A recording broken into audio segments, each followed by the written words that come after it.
Assalamualaikum warahmatullahi wabarakatuh. Pemirsa dimanapun saja Anda berada, selamat berjumpa kembali dengan channel YouTube Insan Dongeng. Pada malam ini saya Bang Elgi akan melanjutkan dongeng klasik Salah Asuhan bagian ke-28. Selamat mendengarkan. Han, sabarlah jika engkau mendengarkan buah tuturku di dalam perkataan ini. Terutama sekali haruslah engkau mengeluarkan diriku sendiri di dalam pertimbangan itu. Yang kusampaikan kepadamu hanyalah kata-kata orang banyak. Bukanlah aku mengeluarkan perasaanku sendiri bila kurundingkan hal ihwal dirimu yang berhubung dengan istrimu itu. Jarang-jaranglah engkau akan mendapat sahabat serupa dengan sahabatmu yang seorang ini, Han. Tahukah engkau secara apa hal ihwal dengan kori itu digambarkan orang? Engkau seorang bangsa Melayu yang sudah berpengertian di dalam dunia percintaan. Engkau menaruh dukun-dukun yang keras guna-gunanya. Kori seorang anak Belanda yang masih belum tahu pada laki-laki. Dari kecilnya ia pun sudah engkau jinak-jinak. Kepercayaannya kepadamu sebagai kepercayaan seorang adik kepada kakaknya tiadalah berhingga-hingga. Setelah ia jinak, kau ajarkan ia rahasia-rahasia percintaan. Kau timbulkan dengan segala daya upaya asyik berahi gadis yang belum berpengetahuan itu. Kepercayaannya kepadamu, berahinya yang kau timbulkan dan disempurnakan oleh guna-guna, itulah yang merobohkan gadis itu ke dalam pelimbahan. Dan setelah engkau peroleh gadisnya, jemulah engkau kepadanya, lalu habis manis sepah dibuang. Demikian benar, Han, sangka-sangka orang banyak atas perbuatanmu. Siapakah akan heran bila mereka mendendam hati kepadamu? Kata Fit sahabat Han tersebut. Terlalu keji, terlalu busuk, kata Hanapi sambil menggoyang-goyangkan kepalanya. Sungguh amat keji, sungguh amat busuk, Han. Bukankah sudah sama kita akui tadi bahwa dunia ini memang penuh dengan kebusukan? Timbangan, artinya keyakinan serupa di atas, adalah ditaruh oleh kebanyakan orang. Lain daripada itu, banyak pula yang berasa lebih adil timbangan, meskipun mereka tetap membantah perbuatan itu, Han. Apa pulakah timbangan yang lebih adil itu, Pit? Sahut Hanapi kepada temannya itu. Pada timbangan mereka itu, engkau sudah sampai cukup mempunyai pikiran buat berkira-kira di dalam perbuatan serupa itu, Han. Engkau seorang laki-laki, dalam ilmu, akal, dipandang lebih daripada seorang perempuan, terutama daripada seorang gadis. Kalau engkau berpikir panjang, tentu perkawinan itu tidak akan terjadi. 10 kali gadis itu bergila-gila menghendaki engkau. Perempuan tinggal menanti laki-laki yang datang. Kata orang Belanda, perempuan itu pasif, laki-laki aktif. Itu pun tentu engkau mengerti juga. Jika laki-laki tidak suka, tentu tidak akan terjadi, meskipun kehendak itu timbul dari kedua pihak. Tapi jika sudah terjadi, sudah galib orang laki yang lebih berpikiran, yang lebih berkira-kira itu harus lebih kuat bisa menahan nafsunya. Sudah pernahkah engkau mendengar bahwa seorang tuan roboh hilang kehormatan karena dibujuk oleh seorang gadis? Bukanlah sebaliknya juga yang galib menjadi buah tutur orang? Sebenarnya bukan tidak boleh jadi kehendak bersatu itu timbul dari kedua belah pihaknya. Demikianlah dunia ini, Han. Dalam hal ini masih satu pasal yang belum dapat kuartikan, Pit. Apakah dosaku seorang laki-laki menikahi seorang gadis? Apakah engkau hendak bertanyakan perasaanku sendiri, Han? Pada hematku, serambut pun kau tidak berdosa, asal maksudmu hendak mengangkat dia menjadi istrimu dengan sebenar-benarnya. Yang hendak ku ketahui ialah perasaan umum, yaitu perasaan orang banyak yang rupanya merasa perlu benar akan campur bertutur di dalam ihwal orang lain bersuami istri. Perasaan dunia yang sempit ini, Pit, cobalah engkau ceritakan dengan terus terang. Pit menyulut sigaret baru dan setelah mengisap 3-4 kali berkata pula lah ia. Terutama Han, jangan kau sangka bahwa orang tidak mengetahui keadaanmu di Sumatera Barat. Di sana engkau ada meninggalkan seorang istri dengan seorang anak. Hal itu sudah menjadi suatu pasal buat menimbulkan kemasgulan orang. Kedua, karena berlainan bangsa, engkau sendiri bumi putra asli, bumi putra sejati. Ada memandang hina akan bangsa Indonesia. Bagaimanakah pula keadaanmu dengan bangsaku? Pit, sebelum kau meneruskan perkataanmu, hendaklah kau perbaiki dahulu suatu pendapat yang tersesat dari pihakmu. Sekali-kali aku tidak menghinakan atau merendahkan bangsaku, bangsa Indonesia. Hanya ada kebiasaannya tidak sekali-kali berkenan pada hatiku. Karena dari kecil aku dididik dan diasuh di dalam pergaulan bangsa Eropa saja. Tapi meskipun aku sesungguhnya dilahirkan sebagai orang Indonesia, bukankah adat lembaga, laku perangiku sudah sejalan benar dengan bangsamu, bangsa Eropa? Apakah lagi yang akan mengganggu perindahan mereka atas diriku? Bukankah pula aku sudah keluar dari bangsa bumi putra dan sudah dipersamakan dengan bangsa Eropa? Hang, kau sungguh seorang terpelajar, tapi di dalam rasa dengan rasa itu, engkau seolah-olah buta dan tuli. Tidak dapat kuterangkan selanjutnya, tapi insyaallah engkau pada rasa bangsaku, engkau masih bumi putra, dan engganlah mereka menerima engkau bila engkau menyerbukan diri memasuki bangsa itu. Pada pendapat mereka, lebih tinggilah derajatmu sebagai manusia bila engkau tinggal kekal di dalam bangsamu saja, tapi menyatakan perindahanmu saja terhadap kepada bangsanya, bangsa Eropa.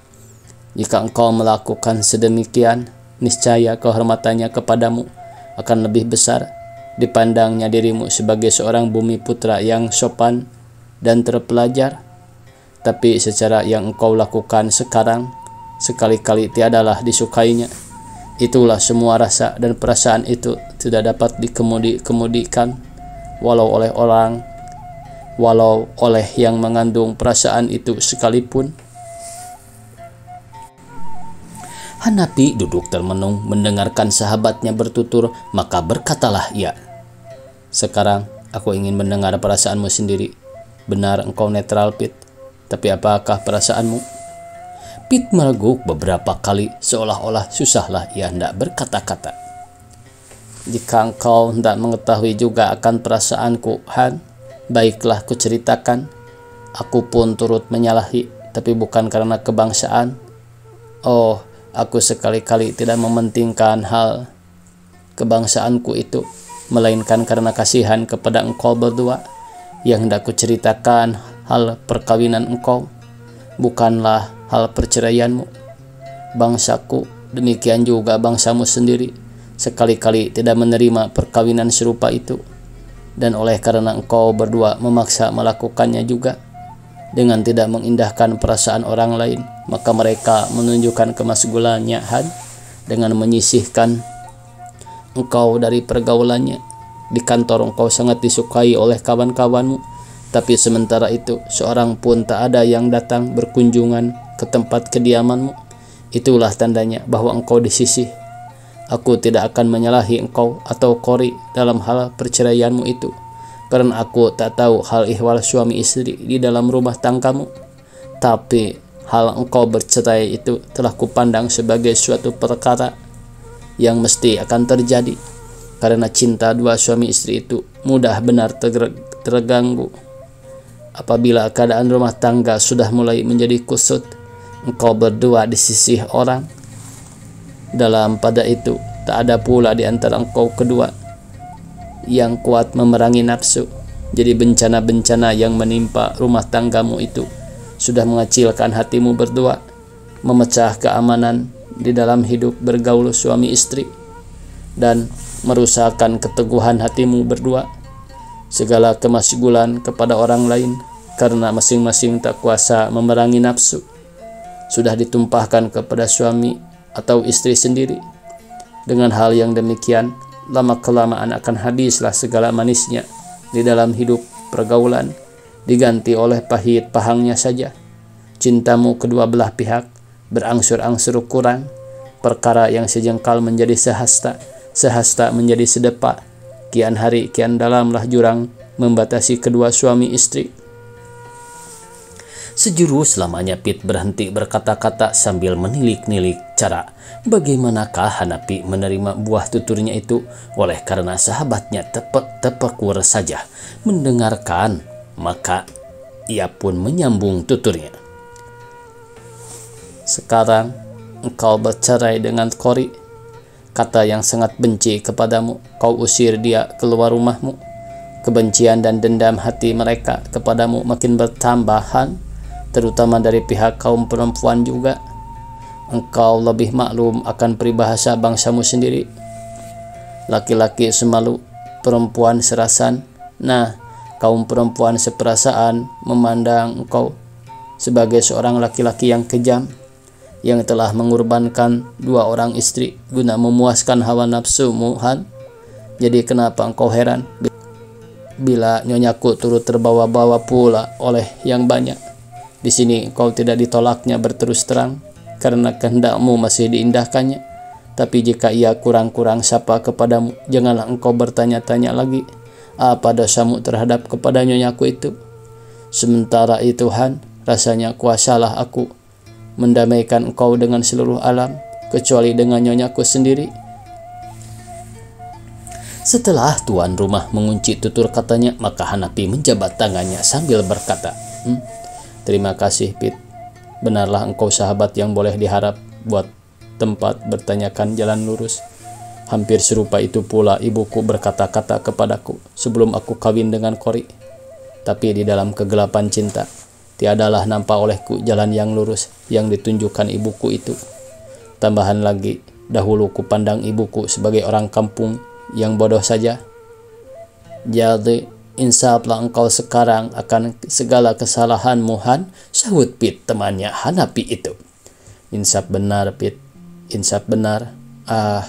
Apakah yang harus kuperbuat sekarang guna memperbaiki bencana yang sudah terjadi itu? Masa saja yang akan memberi pedoman kepadamu, Han? Barangkali siapa yang insaf akan dirinya sudah setengah jalan dalam memperbaiki kesalahannya itu. Pikirkanlah sekaliannya buat masa yang akan datang ini, Han. Barangkali masih banyak jalannya buat memperbaiki mana yang rusak, buat mengobati mana yang luka. Walaupun kerusakan atau luka itu kelak akan meninggalkan cacat, asal ia menjadi sembuh. Sempatlah engkau memulai pula kehidupan baru.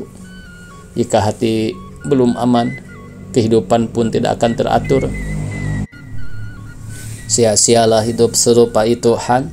Nah, sekarang sudah larut malam, Han. Jika engkau ingin hendak makan, baiklah kusuruh Jongos membawa makanan ke kamarmu. Terima kasih, Pit. Terima kasih pula atas nasihat dan tutur katamu yang rasa berurat berakar masuknya ke dalam jantungku. Biarlah ku coba-coba tidur. Mudah-mudahan beserta dengan fajar keesokan hari akan timbullah alam yang baru di dalam kalbuku ini. Semalam-malaman itu Hanapi tidaklah memicingkan mata sekejap juga. Makin lama makin insaflah ia akan dirinya. Berturut-turut digambarkannya seseorang ahlinya di dalam kenang-kenangannya buat membawa masing-masing ke kalbu ujian. Mula-mula ibunya, baru sekarang ia mengaku yang menjadi kekurangan bagi orang tua itu hanyalah tidak bersekolah. Tapi segala nasihat, segala buah tutur orang tua itu sekarang barulah dapat dipahamkannya. Sungguh dalam dan berarti kata-kata orang tua itu. Mengakulah Hanapi bahwa ilmu sekolah itu saja masih jauh daripada cukup buah perkakas hidup bila pengetahuan dari bangku sekolah itu tidak disertai oleh paham. Pada malam itulah Hanapi baru dapat mengulak utangnya kepada ibunya, yaitu utang yang kira-kira belum akan langsai terbayar meskipun ia memperbuat mahligai tinggi bagi ibunya itu. Hanapi mengakulah sekarang bahwa ibunya bukan orang bodoh. Oleh karena itu makin timbullah adab dan cinta kepada orang tua itu. Sebab selamanya itu ibunya hanya memperturutkan saja segala kehendaknya dengan tidak melakukan kekerasan sekali juga. Rapiah seorang istri yang sabar dan yakin kepada suami. Benar, cinta Hanapi kepadanya tidak ada, tak mungkin akan diperoleh oleh Rafiah. Hanapi tak dapat menimbulkan rasa yang gaib itu di dalam kalbunya, karena sesungguhnya ia tak cinta kepada Rapiah, tapi kasihan pilu rasa hatinya apabila dikenangnya akan nasib perempuan yang semalang itu, yang senantiasa adab dan yakin kepada suami sebagai Hanapi, yang menyia-nyiakan hidupnya dan memandang dia sebagai hamba sahaya saja, serta tidak memberi tanah setapak jua tempat dia bergerak. Rapiah benar berhati mulia, hanya sayang sekali ia tak pandai mengikat hati laki-laki semacam Hanapi. Benar emas Rapiah itu, tapi Hanapi gemar kepada logam lain yang lebih sulit akan memperolehnya daripada emas. Kori, sesungguhnya banyak benarlah yang menyakitkan hatinya ditimbulkan oleh Kori, terutama sekali kata-katanya di hari perceraian. Bukanlah dengan terus terang ia menyatakan sesalnya karena sudah membuang diri. Menurutkan orang Melayu, bukankah rendah sekali penghinaan yang serupa? Hendak melekatkan tanganlah ia kepada perempuan yang menghinakannya itu. Tapi sebalik lagi, apakah ia Hanapi tidak turut bersalah? Tidak mulai bersalah? Ya, jika dipikir-pikirkannya, kesalahan Kori belum berapa. Salahnya ialah karena si suami yang celaka mulai memperbuat kesalahan besar. Sungguh besar cinta Kori dahulu kepadanya, tapi sekarang 2 helai surat Hanapi dikirimnya kembali dengan tidak dibacanya. Maka tergambarlah pula di muka Hanapi temasa yang sudah zaman perhubungan cinta yang tidak berhingga-hingganya, hidup manis dan berkasih-kasihan masa dahulu dikenangnya pula, dan akhirnya makin bersalah Hanapi atas segala kesalahannya yang menimbulkan bencana di dalam rumah tangganya. Ia tahu benar akan sifat-sifat dan fil Kori, asal ia sabar, adil, niscaya akan mudahlah baginya buat membawa perempuan itu hidup rukun bersama-sama.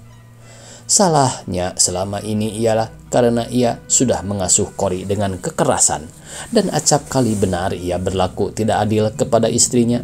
Segala kemasgulannya di luar sudah dibawanya ke rumah tangga.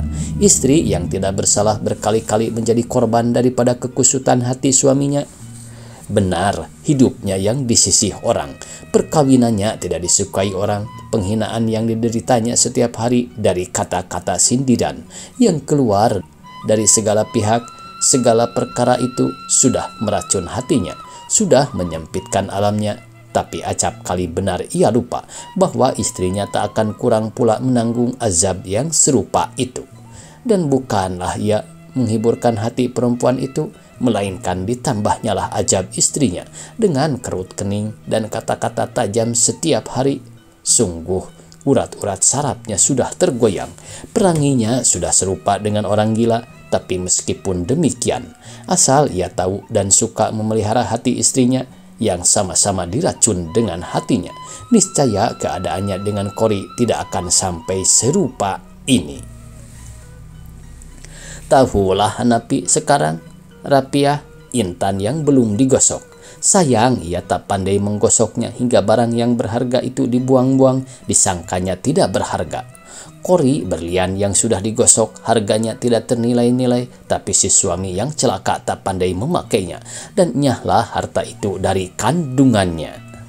Hanapi menyesali dirinya tidak berhingga-hingga, maka ditutupnyalah mukanya dengan kedua belah tangannya, lalu menangis mengisak-isak sambil berseru-seru dalam hatinya. Oh Kori, oh istriku, di manakah engkau sekarang? Lihatlah suamimu menyadari untung. Lekaslah kembali, supaya kita menyambung hidup kembali secara dahulu.